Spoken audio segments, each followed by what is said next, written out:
In our 10.1 extension, we're going to talk about rationalizing the denominator. Remember, a rational number is any number that can be written as a fraction or as a ratio between two whole numbers, or I'm sorry, between two integers. So what we're doing here is we're going to have something like 1 over the square root of 5. Square root of 5 is what we have in the denominator. That is not a rational number. We don't like this. So what we're doing is we're working on getting rid of that square root from the denominator. And it's actually pretty easy. If you think back to when we learned about radicals, if you had something like the square root of 2 times the square root of 2, that's the square root of 2 squared, which is just 2. Remember, you could write it like that. You could put them under the square root together. So that's really how you could do that. So what we can do here then is that tells you just want to multiply the denominator by the square root of 5. But because this is math and we can't just do things randomly, if we multiply the denominator by the square root of 5, we also have to multiply the numerator by the square root of 5, because this fraction then equals 1. So we're just multiplying our original fraction by 1. It just looks a little bit different. So when we do this, the numerator is 1 times root 5. The denominator is root 5 times root 5. So we end up with the square root of 5 over 5. And that is how we rationalize the denominator. Now, of course, you know that can't be totally it, so let's just go through a couple more examples. If you had something that looked like this, square root of 1/6, what we're going to do is we're going to remember that we can break that up as square root of 1 over square root of 6, or 1 over the square root of 6. And this basically is right back where we were up here. Because I have a square root in the denominator, I'm not simplified, so I need to multiply the denominator by root 6, which means I also need to multiply the numerator by root 6. 1 times the square root of 6 is the square root of 6.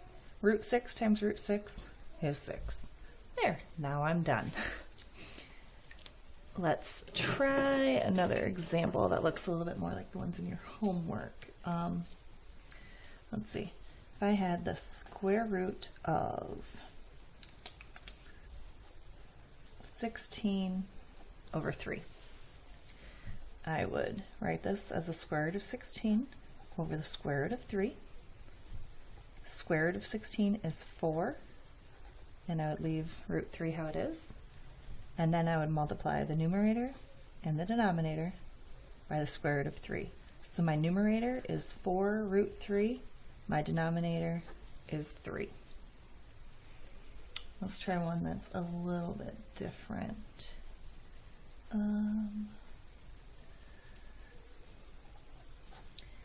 3 over root 3 plus 4 over root 3.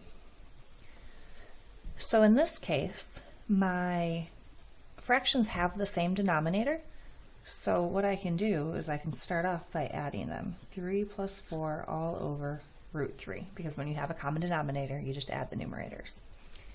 So then I have 7 over root 3.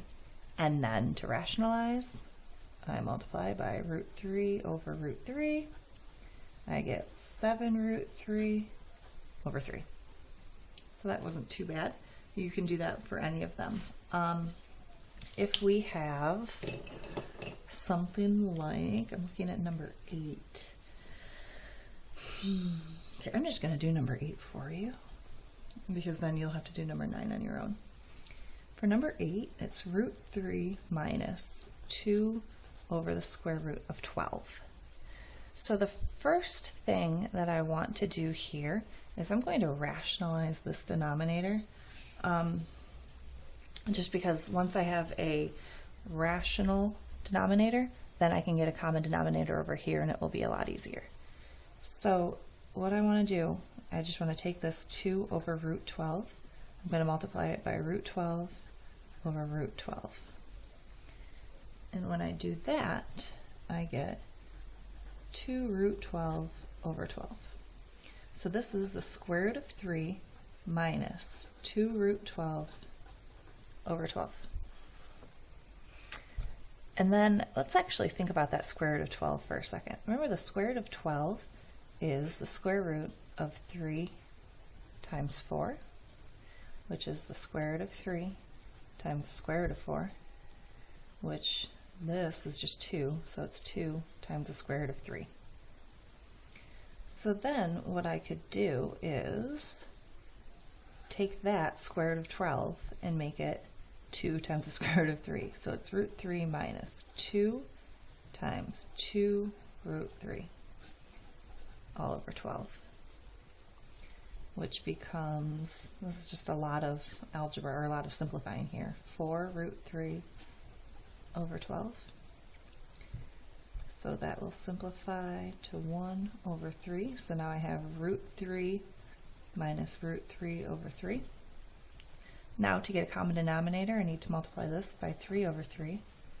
So I end up with 3 times the square root of 3 minus the square root of 3 all over 3. And if you think about what this is saying, I have 3 root 3's and I'm taking 1 away.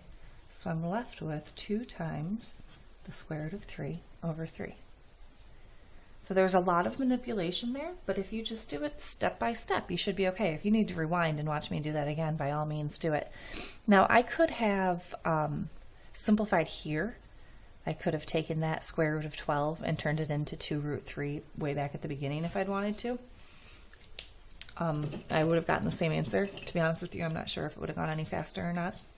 Let me think. That would be square root of 3 minus 2 over 2 root 3 multiplied by root 3 over root 3. And it wouldn't have really gone that much faster. So, but the key here was I needed a common denominator, but I wanted to rationalize this denominator before I got a common denominator between both terms. So that's how we're going to rationalize the denominator in those cases. Now we do have slightly trickier situations where our denominator isn't just a square root, but it's an expression where you're adding or subtracting a square root. So in order to rationalize these, we use something called a conjugate. And a conjugate means that we have the opposite sign in our radical expression. So if I had a root b plus c root d, this is what your book uses. The conjugate is a root b minus c root d. And really, a more simple way of looking at that, if I have 1 plus the square root of 3, the conjugate is 1 minus the square root of 3. So I'm just changing the sign in between. If I have 2 minus root 5, the conjugate is 2 plus root 5. So again, we just change the sign. And the reason you need to know that is because we just multiply by the conjugate in order to rationalize an expression like this, or a fraction like this. So if I'm starting with 2 over 5 plus the square root of 2, I'm going to multiply by the conjugate, which is 5 minus the square root of 2. But remember, if I multiply the denominator, I also need to multiply the numerator by the exact same thing. So my numerator is 2 times 5 minus root 2. My denominator is 5 plus root 2 times 5 minus root 2. So this right here, this is just using our sum and difference pattern. So I could FOIL it if I wanted to, and I'd get 5 times 5, which is 25. I'd have root 2 times 5, which is 5 root 2. I'd have 5 times negative root 2, so that's minus 5 root 2. And then a positive root 2 times a negative root 2 is minus root 2 squared. And what you see happens here is my inside terms cancel out because I have a positive 5 root 2 and a negative 5 root 2. So if you remember your sum and difference pattern rule from FOILing, really what ends up happening is we have our first term squared and our last term squared. So this would be 25 minus root 2 squared is 2. And in the top we have 2 times 5 minus root 2. So if I keep going, I'd want to multiply this out. 2 times 5 is 10 minus 2 root 2. And on the bottom, I have 25 minus 2, which is 23. So I multiplied by the conjugate here, and I will give you another example just to make that a little bit more clear. I'm just going to make one up. 3 over 1 plus root, actually let's make that 2 plus root 6. So that means I need to multiply the top and the bottom by 2 minus the square root of 6, and 2 minus root 6. So my numerator is 3 times 2 minus root 6. My denominator is 2 plus root 6 times 2 minus root 6.